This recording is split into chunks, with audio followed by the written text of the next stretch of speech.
Good evening, ladies and gentlemen, and welcome to the third episode of Extra Time, the podcast where I'll be talking everything football for the next hour or so. First thing I'd like to do is apologise for no episode last week. I've been very busy with uni stuff, getting ready, so yeah, that's the reason why. Obviously, between this episode and the last episode, we've had the transfer window close. First thing I'm going to do is, obviously, as a Tottenham fan, is talk about how I feel my club's transfer window went. And then I've got a lot of feedback from you guys, from fans from other clubs in the Premier League, to see who you think your best signing was and why. First thing I want to do is I want to go over Tottenham. We sold Kevin Wimmer to Stoke City at £18 million. I think it's a fantastic sale. I think if he'd have been maybe 2 years later, maybe he'd have replaced Vertonghen long term, because when he plays, he's a decent squad player, squad centre back, but he just needed that push for first team football. So fair play to him for making the move away. We sold Kyle Walker, City, £50 million. I don't think he's worth £50 million, so I think that's a good deal there. And then I believe that was about all Tottenham sold, sent quite a few youngsters out on loan. Then, however, we brought in Aurier. Now, I think Aurier is a fantastic signing for Tottenham.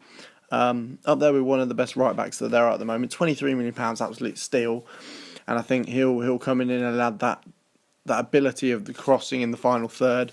And he's also quite good defensively as well. He's got that extra pace that Trippier doesn't have, so that's fantastic. You've got Davinson Sanchez, obviously Wimmer replacement. Long-term, hopefully, centre-back for Tottenham. Again, Ajax Player of the Year last year. So I think he's a fantastic player, and I think he's a quality addition. Obviously, our new record signing now. Thank God that's not Sissoko. Julian Foyth, a young centre-back, 19 years old, ball-playing centre-back, quite quick. Again, I think it's quite a good signing for Spurs. Who else did we bring in? And Llorente on deadline day, who I think is a fantastic signing. I think he's going to definitely add an extra option on the bench. He's Premier League proven. He did quite well with Swansea last year. So I think overall that's quite a good transfer window for Spurs. We're definitely stronger than we were beforehand, which makes a change. Obviously, deadline day, there were quite a few big signings. You had Renato Sanchez on loan to Swansea. Fantastic for them, I think, especially losing Sigurdsson. I think that's a good move for them.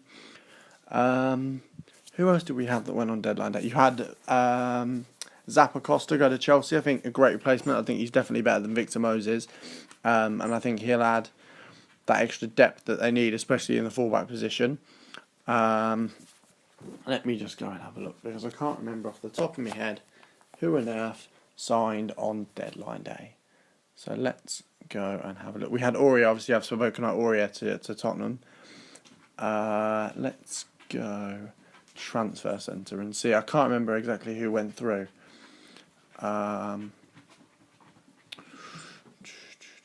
You had obviously Coutinho to Barcelona did not go through.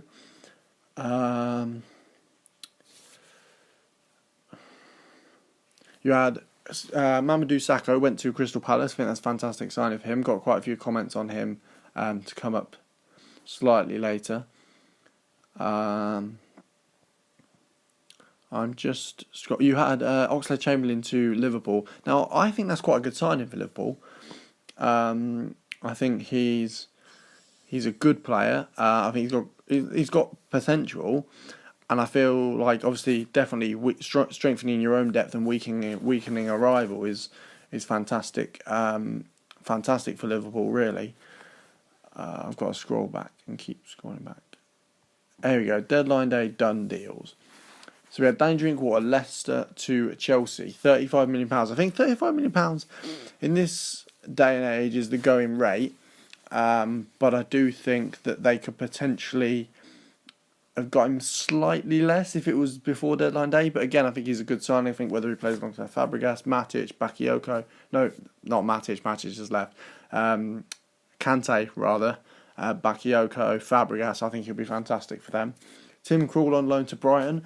I don't understand why they need another goalkeeper, if I'm honest. Brighton should have been going for a striker, and I think they'll struggle this season as a result of the not getting a striker. Alec Alexander Dragovic from Leverkusen to Leicester on a season-long loan. Now, I only know as much of him from FIFA, so I'm not going to base that judgment. But again, I think it's more squad depth for Liverpool for Leicester. More squad depth for Leicester, and I think that you can't really go wrong with that. Wilfried Bony, Manchester City to Swansea. Now, he was fantastic the first time he was at Swansea, and they've made £18 million in the process and still stayed up. So I think you can't really go wrong there. I think he'll get goals for them, and it's a case of whether he can keep his fitness up, because obviously he hasn't played much since leaving Swansea. Aurier to Tottenham, already spoken about. Same as Chamberlain to Liverpool. Same as Renato Sanchez to Swansea. And that's it for deadline days to the deals to the Premier League. So overall, do I think the transfer window for the Premier League in general was a success? I think so. I think the Premier League as a league is definitely a lot stronger and definitely going to be a lot more entertaining this year because of some of the players it's brought in. Now, I asked people what they thought and who they thought was the best signing for their club, and I'm just going to go onto notes and scroll through now, and we'll see who has said what. So the first one we've got is from Cameron, who is also my graphics guy. Shout out to Cameron. Salah adds pace that we lack when Mane's missing, makes us even more devastating on the attack, and allows Klopp to use inverted wingers on both sides, which something he's done at all of his clubs. Also, with the state of the market, he is without doubt a bargain. However, he then goes on to say that despite this, their window is ultimately a failure, having not addressed their biggest issue, which was failing to land a top-class centre-back. Excluding the centre-back discussion, because it was about predominantly who they thought was their best signing, I think I can definitely agree with Salah. If you think the amount of money that's being paid that was bidded for Coutinho, Salah's hit the ground running at Liverpool. He's a scary player. Just the thought of him breaking down against someone like Kieran Trippier, Ben Davies, or even smaller clubs like the mid-table clubs like Stoke and things like that must be really concerned, because obviously Salah and Mane are just going to burn the wings. And you've got Firmino, who for me has been a standout player so far this season. And I think he's quite key. They're all quite key to Liverpool being as clinical and prolific going forward as they are. Again, defensive issues need to work on, but if you can outscore the opponent, you're going to win every game. Logic says. So, again, that's for Liverpool. From a Palace fan, I've got Sakho, if it's official, which it wasn't at the time, it is now. He was the key to them surviving last year, and he's the best centre-back this Palace fan has ever seen in a Crystal Palace shirt. He's strong defensively. He lifts the team when he's there, which has been proven so far with Palace, the lack of Sakho. And again, he's been a great addition to Crystal Palace. So you can't argue with that really, because if you think when Big Sam got Sakho on loan, they needed a strong defender, a defender who would bring four defenders together as one defensive unit, and I think Sakho's done that when he's been at Palace. Obviously, he with the issues with Jurgen Klopp, he was never going to get a game again at Liverpool.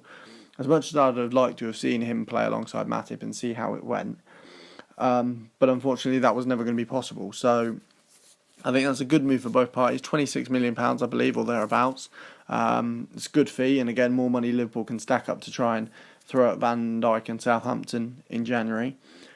But yeah, I think that's Palace. While they look like they're struggling at the moment, I think he's a fantastic addition, and hopefully, well, not hopefully, but again, maybe we'll see if he's key in them staying up or not. The next one I've got is West Ham. Now, considering their situation, you wouldn't think they'd have a best signing, but this is from Callum. He says, I think West Ham's best signing is quite obviously Chicharito. Very clever striker, one of the best box-to-box strikers in Europe. Wins free kicks very well. Movement on and off the ball is quality.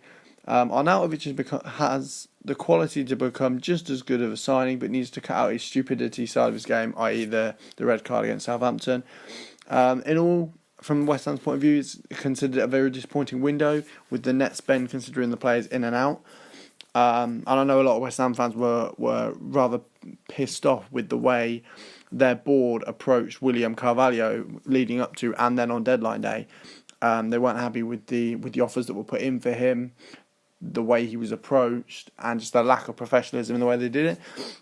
But again, from an outside's point of view, I fully agree with West Ham. Chicharito, he was good when he was at United.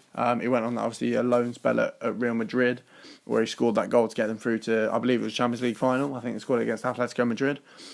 Apologies if I'm wrong on that. And then obviously he went to Leverkusen and lit it up over there. Really, he's 29 years old now, I think. So to get a striker for as cheap as they did, he's a player who West Ham have picked up for what he's worth, and I think that's fantastic going forward. And I can't see them having any issues really in terms of goal scoring threat. It's about now creating the chances, keeping the players fit, and getting something together. Because Slavan Bilic, and I'll talk about managers and potential sackings I think towards the end of this, but Slavan Bilic is a name that's hot in the wrong end of the table at the moment. So we'll see how that goes. The next one I've got is from a Swansea fan who says, quite obviously Sanchez, because he will help with creativity. He's a young prospect, worked under Clement before, and is a small but still significant replacement for Sigurdsson. Now, obviously, again, Bayern probably aren't going to want to let Sanchez go beyond a year, and definitely not to Swansea permanently. But it's a good loan move for now. Again, as the Swansea fan has said, to work under a Clement, a manager he's worked under before, and hopefully that'll benefit both Swansea, keeping them up, and Renato Sanchez in his development. The next one I've got is from another Spurs fan who said, for me, our signing of the summer is Aurier. Good tackling, crossing and passing ability. Replaces lost pace in Walker. Huge upgrade on Trippier. Selling Walker for 50 million and getting a player arguably as good for less than half is incredible business. And I fully agree with that. I think he's a position that we definitely need to fill. If you look against Chelsea, our fullbacks were the weak point. Despite the fact that we played as strong as we did and as forceful as we did, our fullbacks were the weak point. Against Burnley, we lacked that width which we have from our fullbacks, and as good as crossing abilities Kieran Trippier's is, and as much as Ben Davies has stepped up, they're not two starting fullbacks that should be starting for a club in Tottenham's position. So I couldn't agree with anything less than that. And again, Walker being 27 years old, we've got 4 years less age on Aurier, and obviously half the price. So all round, as long as Poch can keep his attitude and things under control, then that's a fantastic signing. The next one we've got is from an Arsenal fan. He says, for me it would be Lacazette. He's the only decent signing we've really made. However, he has still to prove himself in the Premier League though. He's more of a clinical finisher than someone like Lucas Perez, despite not being Premier League proven, and look forward to seeing how they go this season. With Arsenal, and I'm going to take all bias out of the situation. With Arsenal, for me, they are one of a selection of clubs whose transfer window has failed. Yes, they've got Lacazette, who's a more proven goal scorer than for me, despite not being Premier League proven before, he's still a better goal scorer than what they have. And you've got Kolasinac, who, great, is better left-back option than what they have. But they've sold to rivals. Their squad is considerably weaker than it was last season. And they're struggling. I know it's only 3 games into the season, that's a lot to say. But while Lacazette has been a big profile signing to start the window off, really, Arsenal have completely dropped down, and I think now they could be in for a difficult season. I may be wrong, and if I am wrong, I'll hold my hands up and say it, but it's all going to depend on whether they can keep people fit, whether they can keep Koscielny fit, and likewise, and how they do in Europa League, and so on and so forth. The next one I've got is from Sam, Chelsea fan. He says, Morata, 2 goals, 2 assists, and 3 games. There is my answer. But he guarantees goals, and his heading ability is one of the best in the league. And I can't disagree with that. I've been very, very shocked with Morata, if I'm completely honest with you. I think Morata has really lit Chelsea's attack on fire. Obviously, you had Pedro, but even without Hazard, you look at their attack and you think, who's going to be in the right position at the right place? Like, one of the big questions I asked was, can Morata step up and fill Costa's boots, and come with that added bonus of not having the attitude issue and the aggressiveness and whatever. And so far, Morata has done that. Morata scored a fantastic header in Chelsea's last win. I believe it was against Everton. And he's really, really set on fire. And he works for the team. If you watch Morata play, he works for the team. He's not a player who wants to do it all himself. He's willing to share the goals around as long as the team together are scoring and the teams together are winning. And that's what maybe Chelsea need, especially in their attack force, because you've got likes of Hazard who, if he's got the chance to take the ball one-on-one and weave through players, he'll do that. And you've got likes of Pedro who will pick the ball up from outside the 18-yard box, smack it, and it'll go in. And that can completely change a game. But then you've got someone like Morata who will be the person that will maybe lay the ball off for Pedro to go and have that shot, or who will start the counter-attack from, say, another person's corner that will lead to Hazard scoring.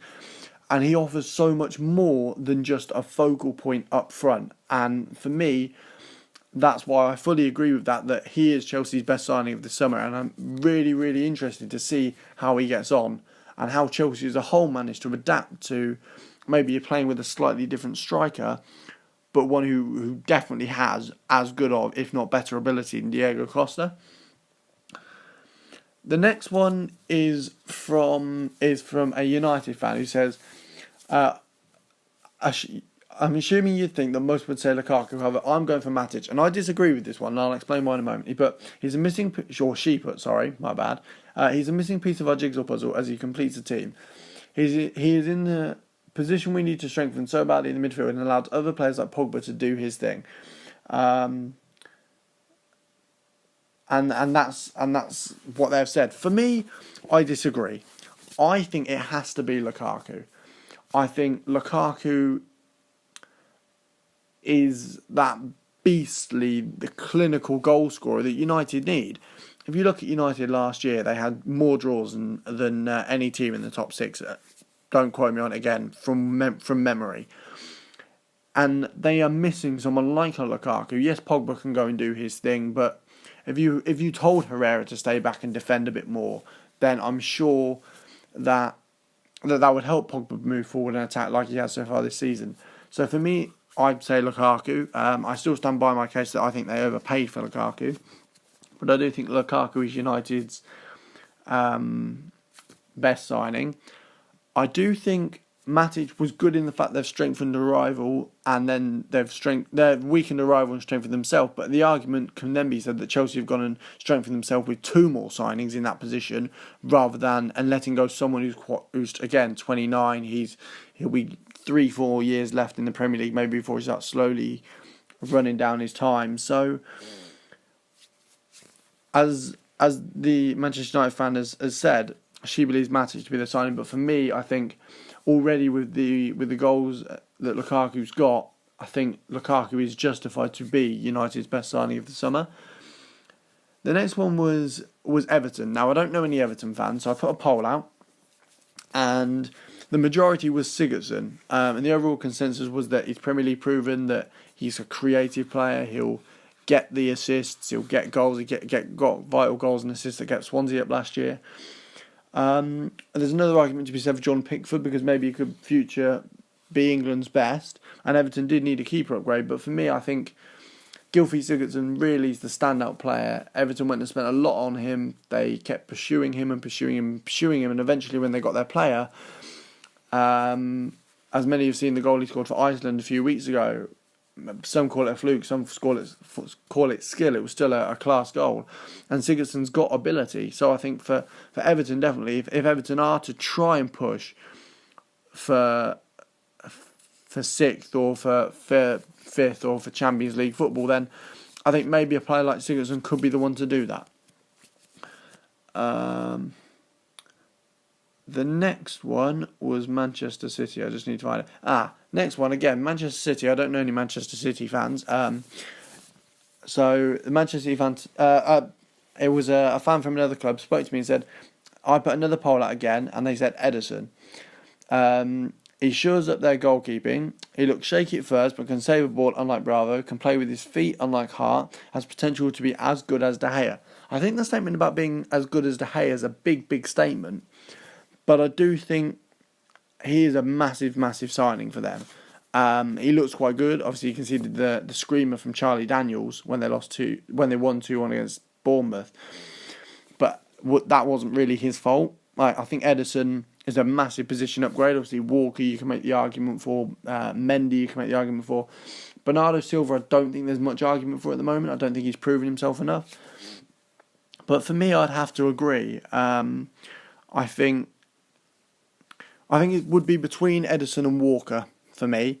But again, I think the fee they paid for Walker doesn't particularly justify the performances that they've got so far, and I think for that I'd have to go for Ederson.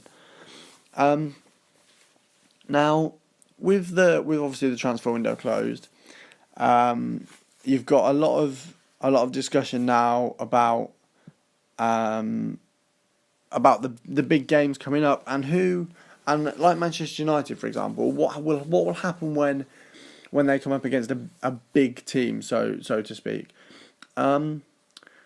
And for me, some people are saying that their signings can't really be judged until you face them up against stronger opposition.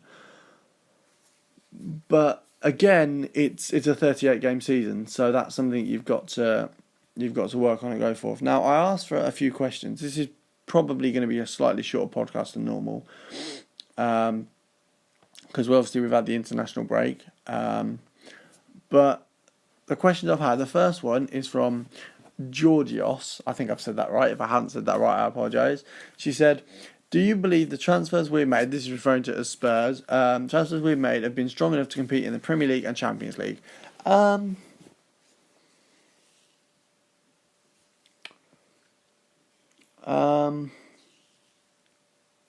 think so. I think we've strengthened in positions we needed to strengthen, except maybe a winger or centre midfielder. We've limited ourselves to playing in a certain way, I think. But no, I don't see why not. We've bought a striker, Premier League and Champions League experience, so I don't see why we can't. I think it's going to be difficult, but I think if we're going to step up and fight and be as good as other teams, then we really have to, and we have to prove it. And the best way to do that is by making signings and then expanding on our finishes last season, which obviously to go one better from last season will be to win the title. Whether that happens this season, next season, so on and so forth. That's something that if I could predict, then I'd surely have a lot more money than I do. Next one is from Ryan Gold, who says, is Llorente really the answer to Spurs' backup striker problem? Short term, yes. Long term, no.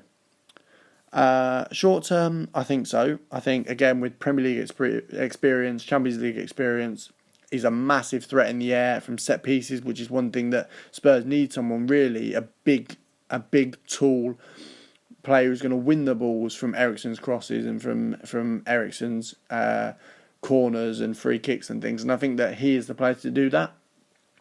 And I think I expect him to hit the ground running. And I think while he might not start, I think that definitely if you bring him on in the 60th, 70th minute to change the game, you're going to have to go direct. And the long ball, then maybe that's where a lot of his goals will come from. And I think he'll pull Spurs out of situations this season that really they wouldn't have had that option before with just Vincent Janssen off the bench. The next one's from Jared. He says, what do you make of Lamela and Janssen being left out of the Champions League squad? And I apologise for a lot of Spurs-based questions. If you do want to follow me on Twitter and my other social media, I'll leave all the links below, and then obviously you can contribute for other weeks. What do I make of Lamela and Janssen being left out of the Champions League squad? Firstly, our squad is now so big that the numbers you have to have left 2 players out, and they are the logical 2. Lamela, I think it's because there's no guarantee the exact time he'll be back from injury. But in saying that, Danny Rose has been included in it, so you think that he will be fit and ready for the Champions League upon start, which is fantastic news. Lamela, I think he'll be back in a Spurs shirt. I think his recovery, it's not his fault that his knee operation is taking as long as it has, or hip, or whichever one it was. So I think Lamela will get more league game time than others. And Janssen, I think, signing Llorente now, I don't think there's a need for it. There's always good to have a third striker, because if Kane gets injured, then you need somebody else to come off the bench. But I think Pochettino's more likely to bring Son off the bench and play him as a number in Kane's position if we were to lose Kane for injury, rather than play Janssen. So I think Janssen now, I think that's his Spurs career done. As it pains me to say it, I had a lot of faith in the kid, and I just hope that he does find success elsewhere if he does leave. And while he's in the squad, I'll continue to support him. And we'll have to see where it goes on that one. The next one is thoughts on the rumour of FedEx Stadium. Now, this is a very, very interesting topic that arose at about 3:30 today. Today being the 5th, Tuesday the 5th. There is rumours that Tottenham's new stadium is going to be called the FedEx Stadium, based on a delivery company, I think it is, that are supposedly sponsoring the new stadium. I genuinely hope, for the future of Tottenham Hotspur Football Club, that it is bullshit and just a rumour. Because if it's not, that's going to be a bit embarrassing. If you look at Arsenal, sponsored by the Emirates Stadium. If you look at West Ham, the Olympic Stadium, alright, it's not their stadium, but they rent it. I don't want to be like that. I want it. For me, I would like the name of the new stadium just to be the Lane. Obviously, we had White Hart Lane. Now I'd like it just to be the Lane. I think that would be appropriate. I think it would not do a disservice to the many memories that Spurs fans and other clubs alike have made at White Hart Lane. But definitely, I'm not happy with the idea of being called the FedEx Stadium. And I'd like to think that Daniel Levy is smarter than that and would not allow something like that. Next one I've got is from Queenie, and she says, how do you think the new players will fit into our team? Any first 11 straight off? First thing is, I think my starting lineup for Tottenham versus Everton this weekend, I expect to be Lloris, Jan Vertonghen, Toby Alderweireld, Davies and Sanchez, Ben Davies, Moussa Dembele, Victor Wanyama, Serge Aurier, Ali and Eriksen, Kane. And I expect that to be our lineup a lot going forward this season. I expect with Davies and Sanchez being our record signing to be straight in there. Everton typically played 3 at the back. And Koeman, so I fully expect that we will go and try and counter that with 3 at the back again against them. I think they'll fit straight in. And I feel bad for someone like Kieran Trippier who stepped up back end of last season, because he deserves a starting place, but I just don't think with the way Tottenham play, he's got the athleticism maybe to fit enough. And he's a good backup, don't get me wrong, and there are certain teams he will fit against, and I'm sure he will get minutes this season. But I think Aurier will be straight in there, and I think likewise with Davies and Sanchez, when we play 3 at the back, I expect him to be straight in there and no issues at all. And then when we play 2 at the back, I think maybe he could alternate with Toby, depending on the contract issue. But again, that's yet to be seen. The next one is, why is Southgate manager of England? And this is from Kieran. Now, this if you're not English fan, if you're not from England, or you're not a fan of the English national team, you're probably laughing at England. And if you're an English fan, you're probably crying at England or also laughing at England. For me, when I watched the England game, I didn't see very much of organisation from Gareth Southgate. Genuinely, we just played crappy, boring football. And strange to say, it reminded me a lot of the Tim Sherwood days. But no, I think there could have been better appointments for the England manager job. And I fully expect, like with Hodgson, if we have another shocking international tournament, I do expect Southgate to be sacked. Why is he England manager? Because the FA wanted him to be, and we have no say over that. To my extent of knowledge and what I'm aware. The other question was from Julian, and this was from Instagram, and he says, What do I make of West Ham signing Joe Hart? Now, West Ham needed a keeper, don't get me wrong. But was Joe Hart the man? No, I don't think so. Well, he is the man, obviously, but like, should he have been the signing they made? No. I'd have liked to have seen West Ham and gone out and made a real statement and gone for someone like Pickford. Or even try and go in for Mignolet. You know, Mignolet's not a bad keeper. As much as I'd like to slag him off sometimes. And then, you know, put a loan offer in for Mignolet, maybe they'll get him. I don't think Joe Hart is good enough to get West Ham out of their problems. And as seen defensively this season, they've been defensively poor, haven't they? So, again, I'm just not sure that's the signing that realistically they needed. So that's my wrap of the transfer window. I still got a little bit of time left, so I'm going to go over a preview and predictions for next week. Let's go to leagues. Also, I'd love to know your guys' thoughts on PSG. Do you think they'll be a big threat in the Champions League next year? Or this year, sorry. Make a lot of mistakes today. I need to get back at the habit of this. Apologies, people. Do you think there'll be a big sorry about that. Do you think PSG will make a big statement in the Champions League, or do you think it's all just talk and they will struggle? So, Premier League predictions for this week, the week beginning of the 4th. On Saturday, 12:30 kickoff, Manchester City versus Liverpool. Liverpool's attack's been deadly. City have scraped a few wins. City haven't been as fluid attackingly as I thought they were going to be. But Liverpool, I think City's defence is better than Liverpool's. But I do think it's all about. I think Liverpool's attack will turn up, and it's about whether City's defence turns up or not. For me, I'm going to say 3-2 to Liverpool.